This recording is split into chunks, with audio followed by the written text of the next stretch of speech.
I'm Ada Wright, and this is Whistleblowing USA. Over the last few months, we've been bombarded with leaks from the White House. Unnamed sources within the White House have been constantly and loudly revealing insider and personal information about the president and his policies, leaving the president and his aides to struggle to control the outpouring of information. Trump's own opinions have been well documented. Papers are being leaked, things are being leaked. It's criminal act, and it's been going on for a long time. While the sheer number of leaks leaving the White House may be unprecedented, the opinions held by Trump and his aides are nothing new.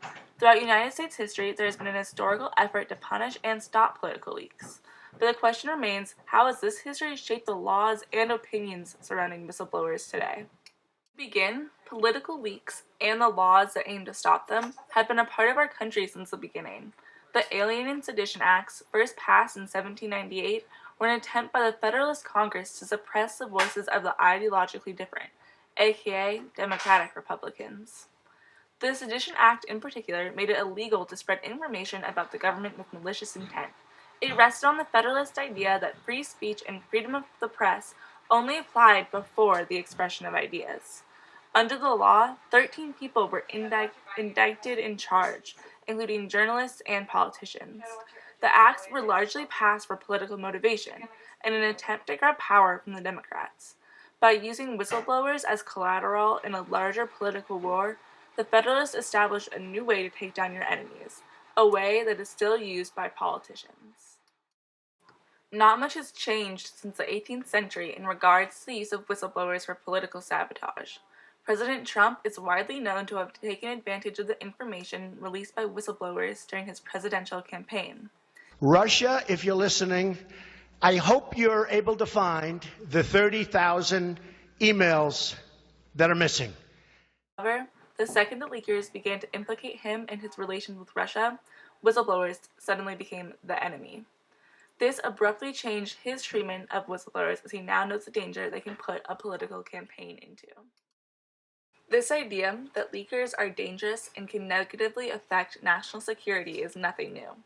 When Daniel Ellsberg released the Pentagon Papers, classified information about the Vietnam War, there was a huge backlash on the federal level. Not only did the feds seek out a cease and desist order to the newspapers that had published the papers, i.e. the New York Times, they also went after Ellsberg himself, accusing him of federal charges such as conspiracy, espionage, and stealing government property. Even though he was facing 115 years in prison, Ellsberg was not apologetic, saying, "The secrecy system operates overwhelmingly to keep important information from the American public." His case was eventually dismissed after the Plumbers, Nixon's secret espionage team, burglarized his psychiatrist's office in an effort to find criminalizing information about him. During the case, the government also disclosed that they had wiretapped Ellsberg, though all records of the conversations had been lost. With the questionable conduct of the United States during the trial aside, this prosecution of whistleblowers is very similar to the prosecution of leakers under the Alien and Sedition Acts, and even the attempted prosecution of Julian Assange, Edward Snowden, and Chelsea Manning during the past 10 years.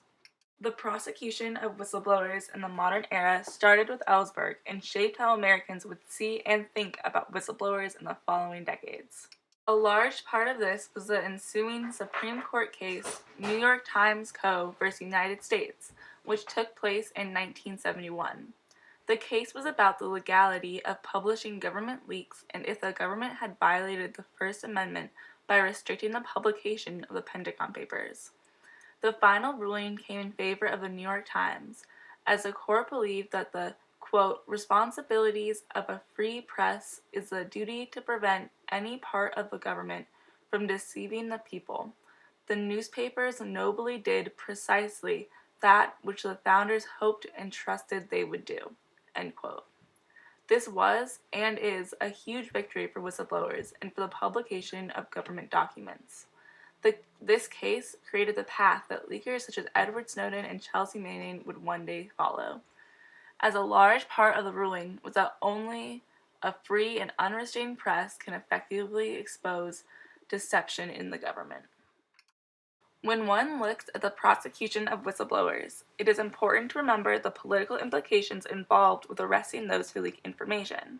However, in many cases, whistleblowers act as a double-edged sword. The use of leaks as political warfare can be positively beneficial towards one side. For example, the use of the False Claims Act during the American Civil War. During the Civil War, war profiteering and outright fraud crippled both the Union and Confederate armies. In an effort to combat this, the Union federal government passed the False Claims Act, which incentivized private individuals to report wrongdoing.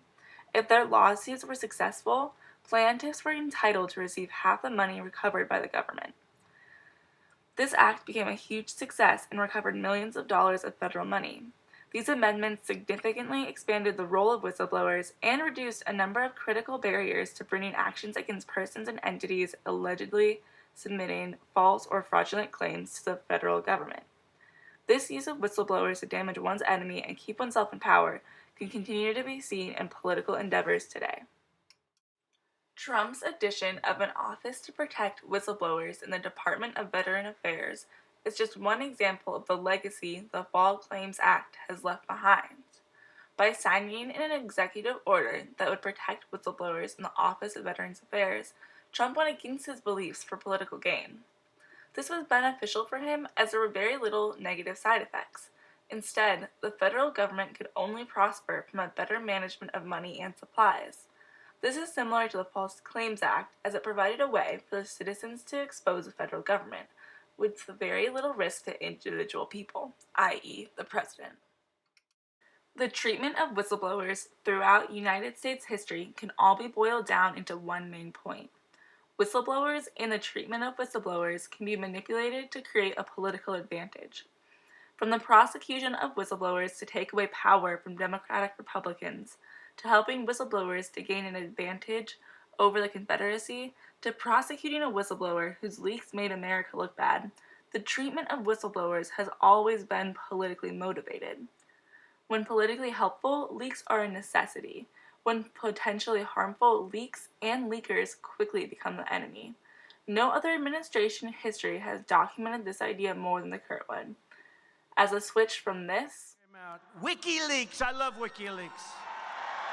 To this. I think it's a disgrace. And I say that, and that's something that Nazi Germany would have done and did do. I think it's a disgrace. That information that was false and fake and never happened got released to the public. Was one of political manipulation, with leakers becoming cannon fodder in an increasingly divided world.